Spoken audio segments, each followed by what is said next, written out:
እንዴት ናችሁ? ዛሬ ስለ ለውጥ ስለ መቀየር እንድናወራ ነው የምፈልገው ማለት ነው። እንግዲህ መቀየር ስንል ብዙ ጊዜ የምናነሳቸው ነገሮች አሉ። ሁልጊዜ ለውጥ እንፈልጋለን። ሁልጊዜ ለውጥ እንዲኖር በህይወታችን ጥረት እናደርጋለን፣ እናስባለን። ሁልጊዜ ደግሞ ጥረት እናደርጋለን።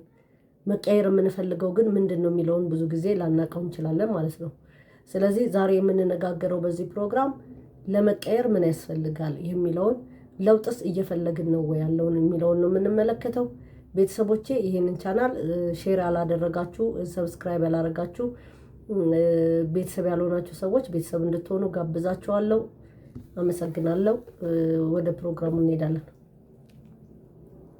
መቀየር እንደምንፈልግ መለየት መቻል አለብን ማለት ነው። ስለዚህ ልማዳችንን ነው፣ አስተሳሰባችንን ነው፣ ጤናችንን ነው፣ ገንዘባችንን ነው ወይስ ደግሞ ከሰው ጋር ያለን ሪሌሽንሺፕ ወይም ደግሞ ግንኙነታችን ነው መቀየር ያለብን የሚለውን ነገር ማሰብ መቻል አለብን ማለት ነው። ለምሳሌ ሰነፍ ብሆን እንግዲህ ውርዬ በጣም እያስቸገረችኝ ነው። በጣም ይቀናሉ።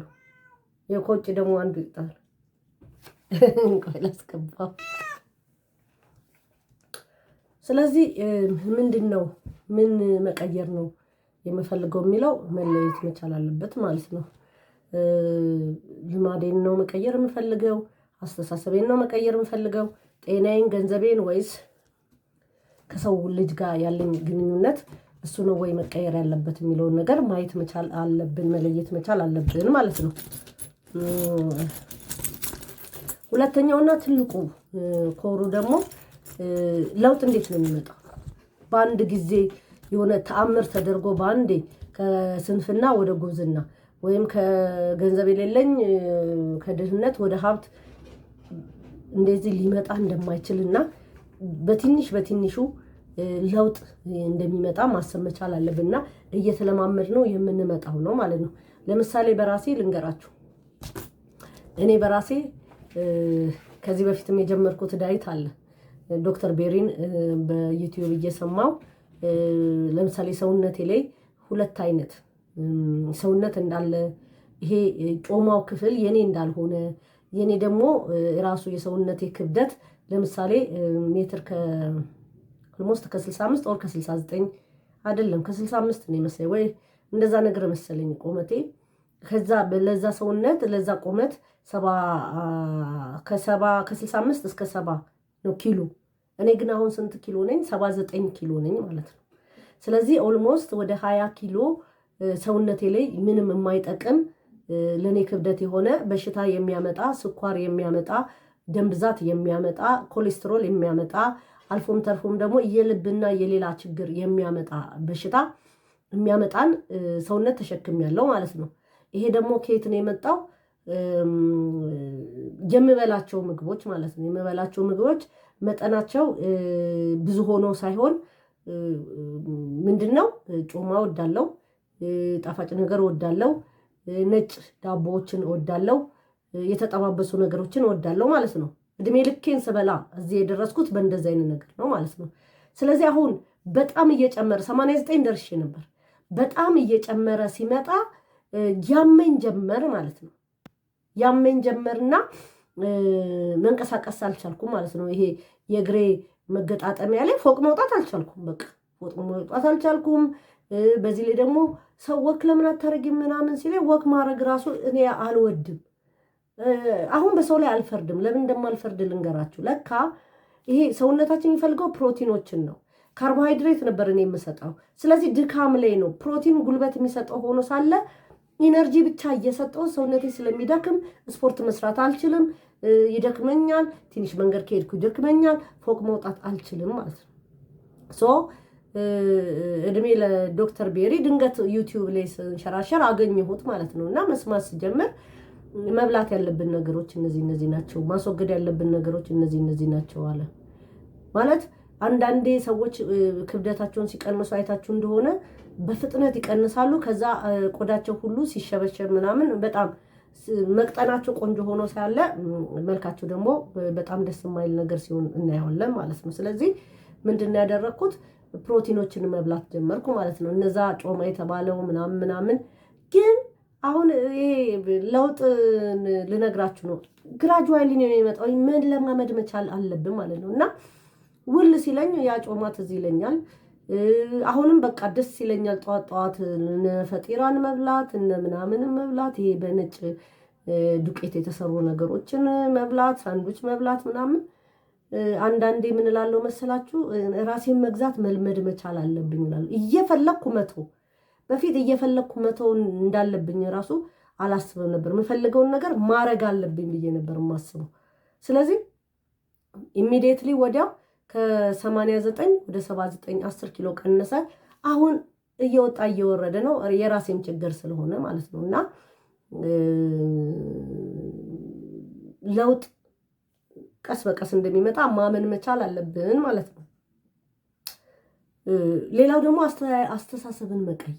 እችላለሁ፣ እለወጣለሁ፣ አገኛለሁ። በጣም ሰውን የሚገል ምን መሰላችሁ? አልችልም ብሎ ማለት ሰውን ይገላል። አይሆንልኝም ብሎ ማለት ሰውን ይገላል። አይሳካልኝም ብሎ ማለት በጣም ብዙ ሰዎች ዲፕሪሼት እያደረጉ ያሉት በሱ። በእውነት ሰው ከሚሞት ቢኖር ነገ ለውጥ ይመጣል። ምንም ጥያቄ የለውም። ነገ ለውጥ ይመጣል። ከመሞት ምንም አይገኝም። ተስፋ ከመቁረጥ ምንም የሚገኝ የለም። በመሞት ላይ እኮ በተለይ ራሳችንን ካጠፋን ጥያቄ አለብን። ሲኦል ነው የምንገባው። ከዚህ በምድር ላይ ከተቸገርን ካልነው የበለጠ እዛ ደግሞ ሄደን ሞት እረፍት የሚሆንለት ለእንደኛ አይነቱ ሰው አይደለም። በእግዚአብሔር ፊት ሁሌ ለሚመላለስ የእግዚአብሔርን ስራ ለሚሰራ የጽድቅ ስራ ለሚሰራ ያ ነው እኮ ጳውሎስ ያለው እኮ ብሄድ ለኔ ይሻላል ብኖር ለእናንተ ጥቅም ነው ያለው። እንደ ጳውሎስ አይነት ሰው ስንሆን ነው እንጂ እንደፈለግን ሆነን ስናገባ፣ ስንጋባ፣ ስንጨፍር፣ ስንዘፍን፣ ሌላም ነገር ስናደርግ ቆይተን ሞት ለኔ ረፍት ነው ልንል አይገባም። አይደለም፣ መኖር ነው ለኛ ረፍት። ምክንያቱም ነገ ለውጥን ከእግዚአብሔር ጋር ይመጣል። ስለዚህ አስተሳሰባችንን መቀየር መቻል አለብን። ምክንያቱም መጀመሪያ የሚሰራው ከአስተሳሰብ ነው። ምክንያቱም መለወጥ እንፈልጋለን። አዎ፣ በኑሮ፣ በህይወት፣ በገንዘብ፣ በሪሌሽንሽፕ፣ በሌላ በብዙ ነገር መቀየር ልንፈልግ እንችላለን። ስለዚህ አስተሳሰባችንን ወደ ምን መቀየር መቻል አለብን? አንችልም ከሚለው ወደ እንችላለን፣ አንቀየርም ከምንለው ወደ መቀየር። አንዳንዴ በጣም አረንቋ ምንም ድቅድቅ ድህነት ውስጥ ያሉ ሰዎች እንችላለን ብለው ወደ መቻል የመጡበትና ህይወታቸውን የቀየሩበትን ነገር አለ። እና ሌላ ደግሞ አጠገባችን ያሉትን ሰዎች አንቺማ አትቀየሪም፣ አንቺማ አትለወጭም፣ አንቺማ ከሚሉ ሰዎች ወደ አይዞሽ፣ ይሄ አሁን ያለው ነገር ነገ ይቀየራል፣ ነገ የተሻለ ነገር ይሆናል፣ አብረንሽ ነን፣ በገንዘብ ልንረዳሽ ባንችል በሀሳብ እንረዳሻለን፣ በርቺ ከሚል ሰው ጋር አብራችሁ ህብረት ማድረግ መቻል አለባችሁ። ትዕግስት ያስፈልጋል። ለውጥ በአንዴ የሚመጣ አይደለም። ትዕግስት ያስፈልጋል።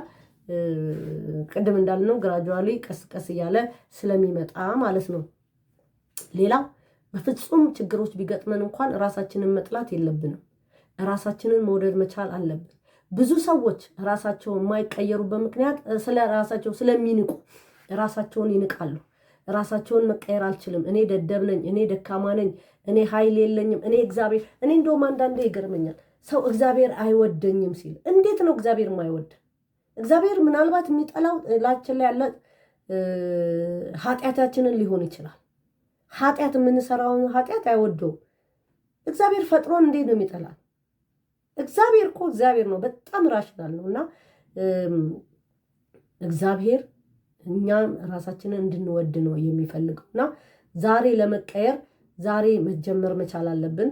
ቤተሰቦቼ የምንቀየርበትን ሁኔታ በትዕግስት ማየት፣ ነገሮች አልሳካ ሲሉን ለምሳሌ የሚቀይረን ስራ እናገኛለን ብለን ኢንተርቪው አድርገን በኤኒሚንስ ሊጥሉን ይችላሉ። በቃ ለበጎ ነው፣ ምን ይደረጋል። በሰዓቱ ደግሞ ወደ ተሻለ ነገር ልንሄድ እንችላለን። እና ነገ የተሻልኩ ሰው ሆናለሁ ብላችሁ ራሳችሁን ማዘጋጀት መቻል አለባችሁ ብዬ ነው የማስበው። ቤተሰቦቼ አመሰግናለሁ። የዛሬ ፕሮግራሜን ይሄን ይመስላል። ከወደዳችሁት አስተያየት የምትሰጡበትን መንገድ የተመቻቸ ስለሆነ ኮሜንት ላይ ገብታችሁ እንዴት ነው መቀየር የምችለው የሚለውን ነገር በደንብ አስባችሁበት ራሳችሁን ፈትናችሁ ራሳችሁን ለለውጥ ማዘጋጀት መቻል አለባችሁ። በተለያየ መንገድ ለምሳሌ ስራ የማይሳካለት ህይወት ያልተሳካለት ብዙ ነገሮች ሊኖሩ ይችላሉ። መንፈሳዊም ዓለማዊም ኬዞች ሊኖሩ ይችላሉ። እሱን ወደፊት የምንነጋገርበት ሊሆን ይችላል እና በተለያየ መንገድ ራሳችንን ማሳደግ መቻል አለብን። የምንቀየርበትን መንገድ ቁጭ ብለን ማሰብ መቻል አለብን። ከተለያዩ ሚዲያዎች መስማት መረዳት መቻል አለብን። ቤተሰቦቼ አመሰግናለሁ። ሰላም ሁኑ።